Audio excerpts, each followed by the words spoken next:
guys, you probably noticed there was a new Assetto Corsa Competizione update, and there were plenty of videos already, but they all going pretty much only in the content direction. And what I want to do today is take one of the cars, in this case the new McLaren 720S, because it will always also be part of the McLaren Shadow project and the qualifying phase for it. So you might kind of want to know how this car should be driven, and I noticed it actually has to be driven quite differently compared to the other cars we had in the game so far.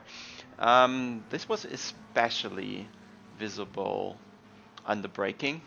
In the first couple laps, every time I stepped on the brakes, the car would just go straight because I was braking as I was used to in the game and all the other cars, where you basically hit the brake as hard as you can and then just turn in and let the ABS sort it out for you.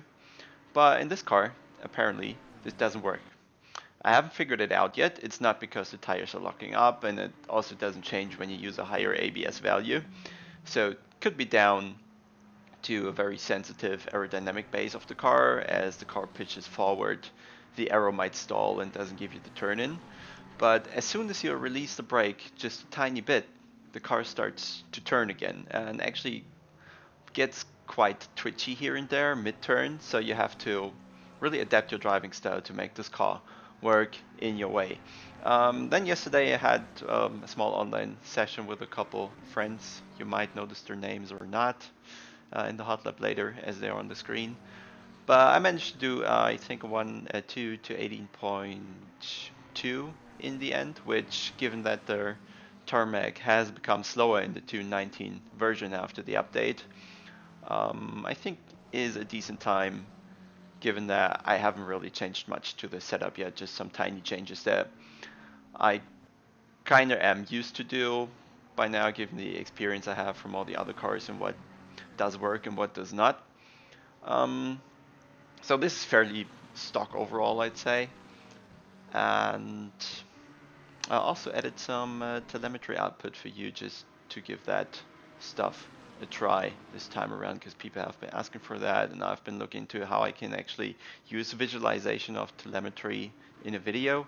And here's my first take. Well, I'll show you a mini map while replaying the, well, hot lap in this case. Let's take a look.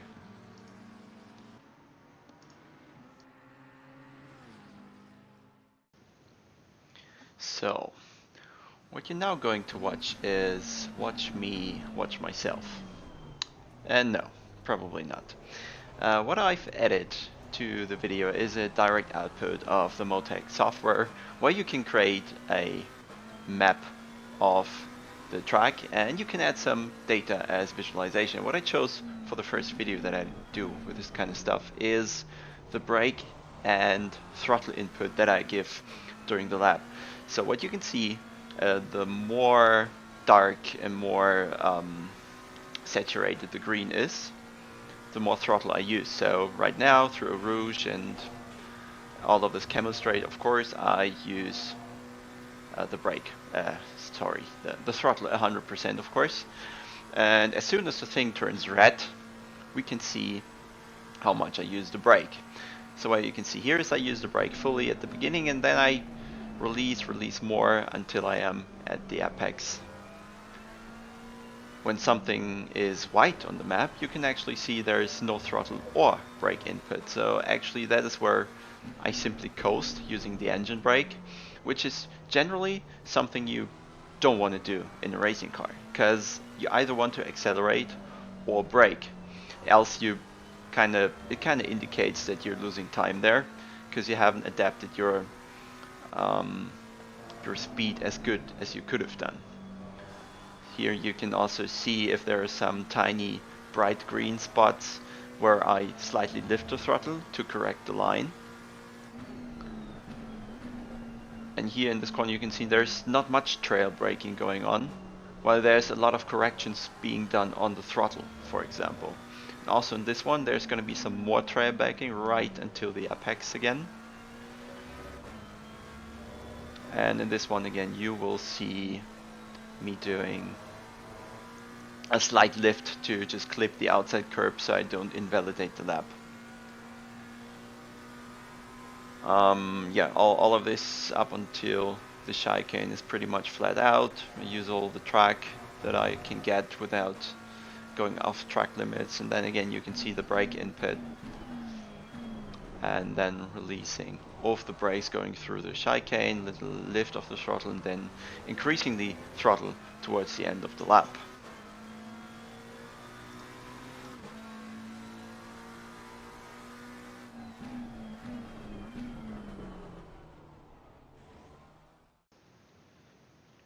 But let's also have a little more detailed look. Let's start with corner number 1, and I will stop the video for a second to just make it a little easier to actually follow what I'm doing there. First of all, we can say that initially when I'm approaching the corner, and right when I'm about to go from the throttle to the brake, you can see in the minimap there's a tiny bit of a white line. It's basically just a couple of pixels wide, but it tells you that my switch from the throttle to the brake pedal isn't immediately. What we would actually want is the white line to disappear, because there's probably a couple thousands, if not hundreds or so, that I'm not accelerating anymore, but I'm also not braking anymore. And then, if we look really close, we can see that it takes a couple of, well, it's not seconds, it's rather few time, but still I'm not 100% on the brakes right away, because I don't know, either I'm not going fast enough, I'm not going hard enough, but there's some time until I really use maximum force to slow down the car, which in this case isn't something you should copy, but it's something you should avoid. And well, I should myself, just looking at the lap, I learned that about my driving style as well. If we then approach the later stages in the braking zone, and I've shifted down a little to second, maybe already first, then you can see that I open up the brake just a little bit. And at the same time, if you look at the steering wheel, I will start to turn a little more, because before it doesn't make any sense. The McLaren would just go straight as long as I'm fully on the brakes. So I kind of learned to align me lifting off the brakes and slightly going into the turn with the steering.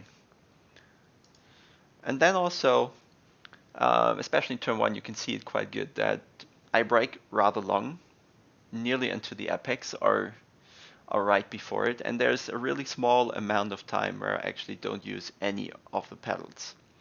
So this is something you want to copy in most corners. Not all, maybe. There might be some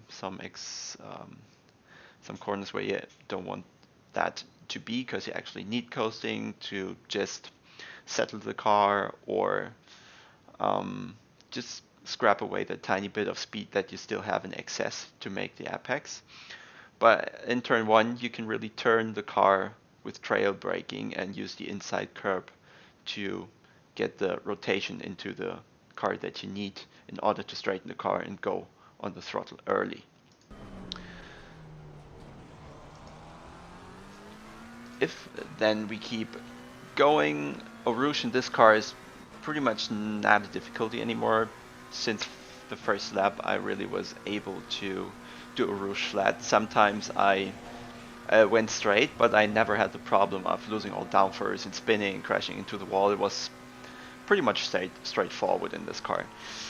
Now, when we're approaching the Lecombe area, let me stop the video for a second again. You can also see once more that going from acceleration to braking, there's a very small white area. I'd actually say it's smaller than what we had in the first corner. So I'm doing it a little better here. And it's hard to compare now if I'm fully on the brakes right away, if I actually am faster doing that compared to the first corner.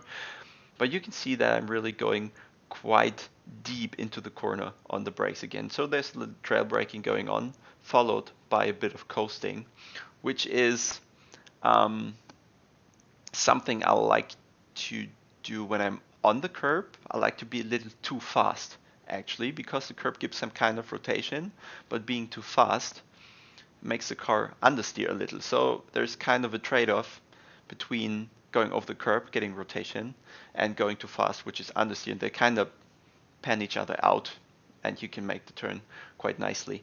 Then shifting from the left to the right, let's actually go there. You can see there's a little throttle input just to just use that little bit of speed that you can use there. Let me stop right again, because you can see through the turn there's a lot of coasting, but I'm just using a bit of throttle. So there's a very light green visible in the corner. And then I'm not fully accelerating while I'm still turning, because when you do that here, the rear will kick out, you will lose some traction, and you will have to make a correction and back out of the throttle even more. So there's just, let it be 60-70% of throttle you can use out of the left-hander of Le Comp to just get the car on the outside again for turn number 3 of Le Comp, where you again want to use the inside curb. And what you will also be able to see is they shift up right on the turn in to, say, I would stay in second gear and turn in. I would have so much engine brake that I will actually go too far to the inside and I will lose speed going to the exit. And also the second gear is kind of too short for the corner, and if I hit the throttle fully to accelerate, I might get oversteer. So I shift up into third to have a little less power available. So it's basically a short shift before going into the turn. And then once I feel that I got the car in the right position facing the curb, then I can hit the throttle fully. And you can also see there's a tiny brighter green bit mid corner, which shows you that I wasn't as confident as I wanted to be. So I backed out the throttle just a little bit because I was going too fast for the exit of the corner. I probably wouldn't have made it. So I back out a little just for, I don't know, must be a tenth, maybe 2, before I go flat on the throttle again to stay within the track limits. So slight oversteer through there.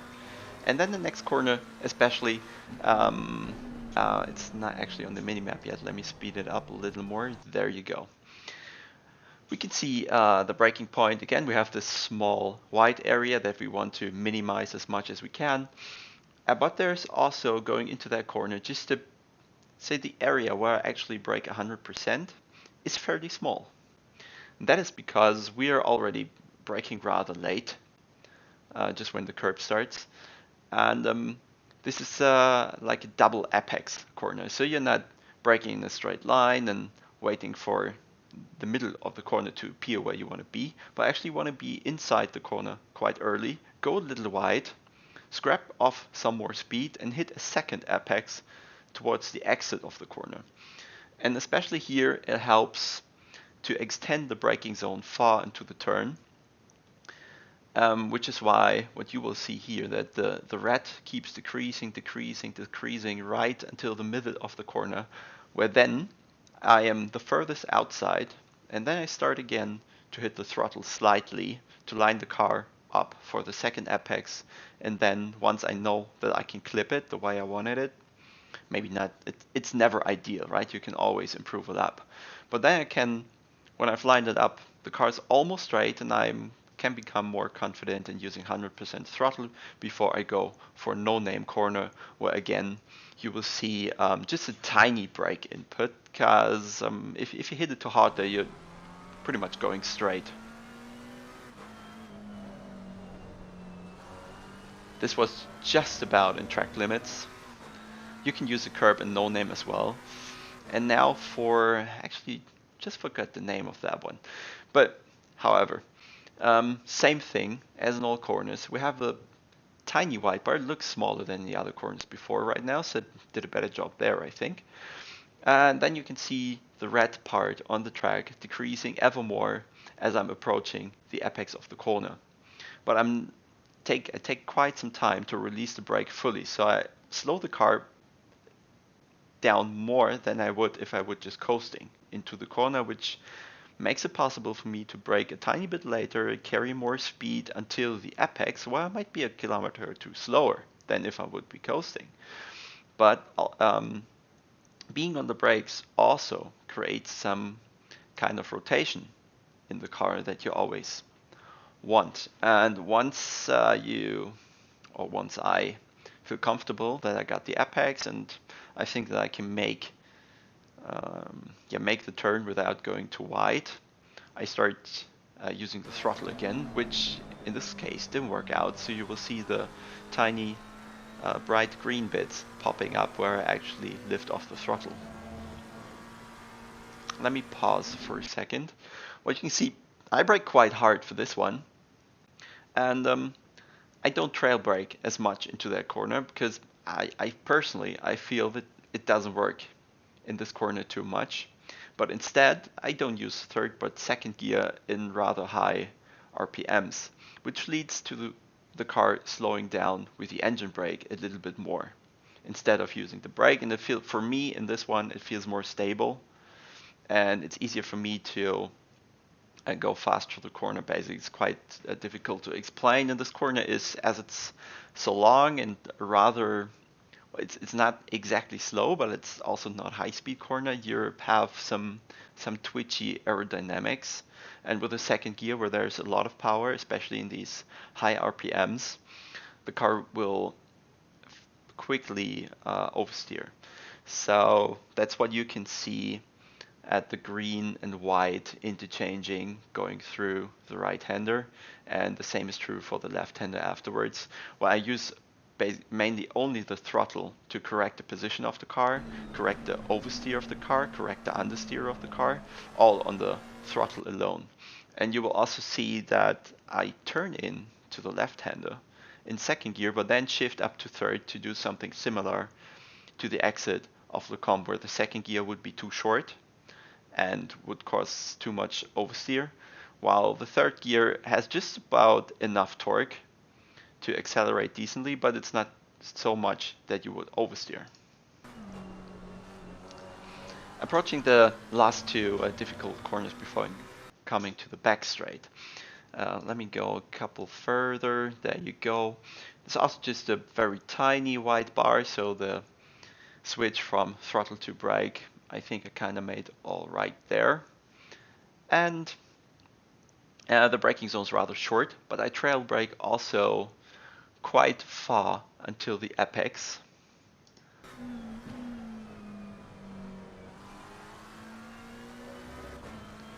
And then for this one, you want to throw it in. And if you hit it right, you just stay in third gear in the McLaren at least. You try to clip the inside curb, which will give you some more rotation than what the car initially has. And that definitely helps with making the car able to go flat through the corner. And I'm on, I think it's still 50 to 60 liters in the car. So this also works in race fuel. But I didn't nail it as good as I wanted to. So you will see mid-turn that I have to, or closer to the exit, that I actually have to lift slightly to stay within the track limits. Pretty much just as a couple of centimeters that I missed it there.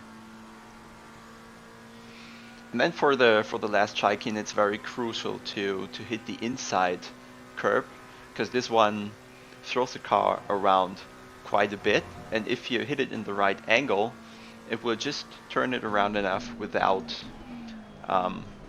getting you too much oversteer. But it probably just takes laps and some confidence. You can go over that curb way faster than you think, probably 10-20 kilometers faster than you would initially feel, just as a rough benchmark. You can see the trail braking ending before I hit the curb, and I use just a tiny bit of throttle to create that small understeer to cope with the rotation the curb gives me.